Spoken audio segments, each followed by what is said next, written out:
Bonjour, nous sommes toujours dans le chapitre sur les suites numériques. Nous allons voir ici comment utiliser un tableur pour calculer les termes d'une suite numérique, d'abord définie de façon explicite. On prend comme exemple un égale 2n carré plus 4, c'est bien de la forme f de n. D'accord ? Ça signifie qu'il va falloir prendre, comme pour une fonction, des valeurs de n appartenant à grand N, et on va calculer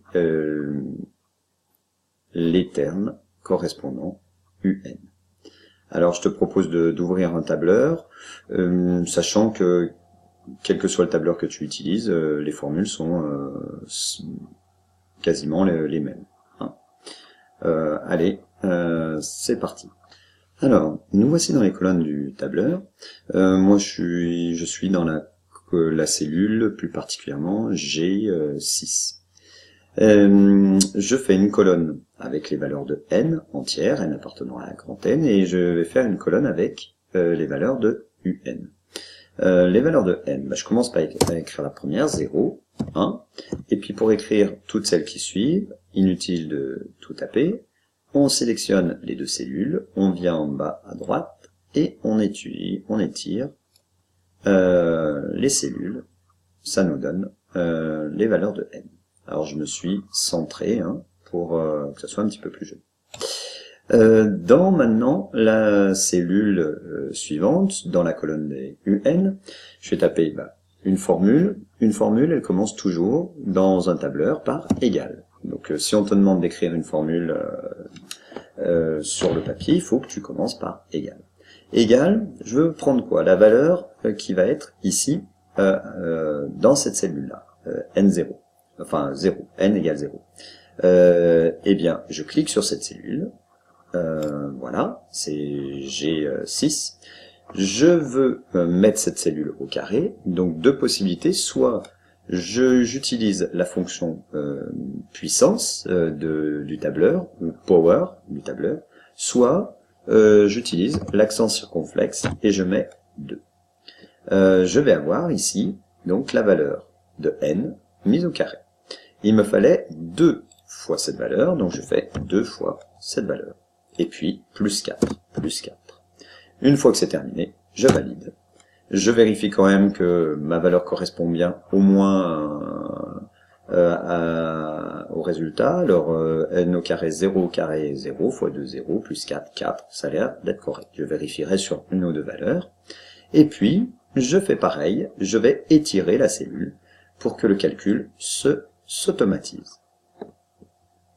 Voilà, je centre. Je vais centrer aussi celle-là. Hop. Et puis, faisons un tableau avec des bordures. Voilà. Allons vérifier un petit peu ce qui se passe. Ici, qu'est-ce que je dois avoir? Voyons voir.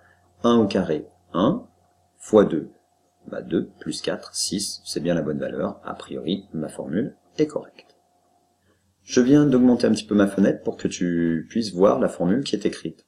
Et c'est ça qu'on peut te demander d'écrire quand on te donne un tableur et on te dit dans un exercice, écris la formule correspondant qu'il faudrait écrire dans la colonne pour trouver la valeur de la suite un au rang n égale 1. Eh bien, je suis dans la colonne H, la ligne 7, donc ma cellule c'est H7, c'est bien égal à 2 fois la cellule G7 au carré plus 4. Voilà pour une suite définie de manière explicite. On va passer aux suites définies par récurrence. Alors, la suite qu'on va utiliser, c'est celle-ci. Est-ce que elle est bien définie par récurrence?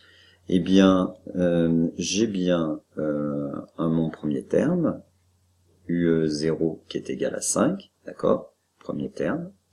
Si je veux calculer le terme U1, il faut que j'utilise un plus 1 égale f de un. F ici, hein, c'est avec f, c'est la fonction qui a x associe x plus 3, le tout divisé par 2. C'est une fonction affine, hein, de coefficient directeur 1,5 et d'ordonnée à l'origine 3,5. Donc il me faut bien cette formule-là pour trouver le terme U1. Donc j'ai bien une formule par récurrence. Voyons voir ce que ça donne sur le tableur.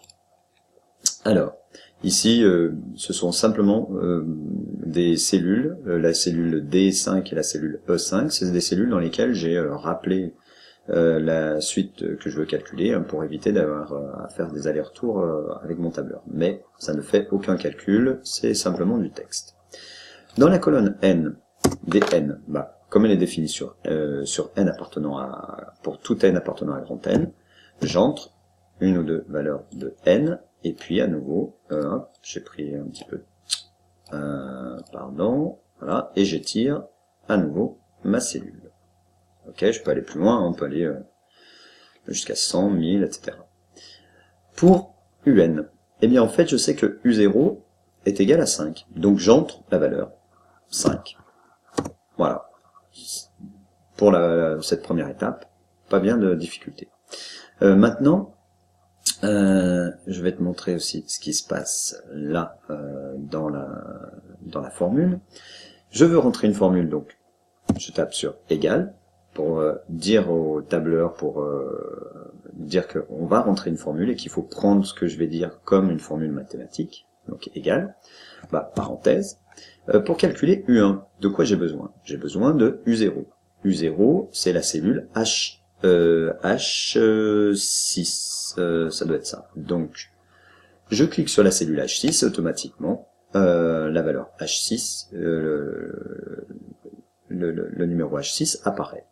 Donc ça sera mon UN. Plus 3, je ferme la parenthèse, on divise par 2, on valide. Est-ce que c'est bien ça? Je vérifie. 5 plus 3, 8, divisé par 2, ça fait bien 4. Et puis, j'étends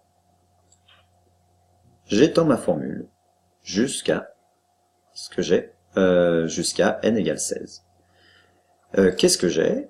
Si je prends pour n égale 2, c'est-à-dire U2, la cellule c'est H8, c'est bien égal à H7, c'est-à-dire UN, plus 3 sur 2. Donc mon U2 c'est mon UN plus 1, et ma valeur H6 c'est mon UN, c'est-à-dire ici U1.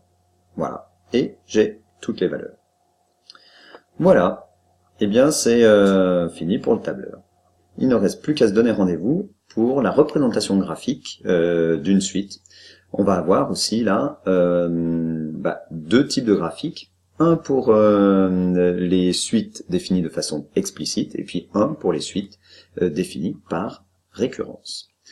Eh bien à bientôt et bon courage pour ton travail. Ciao!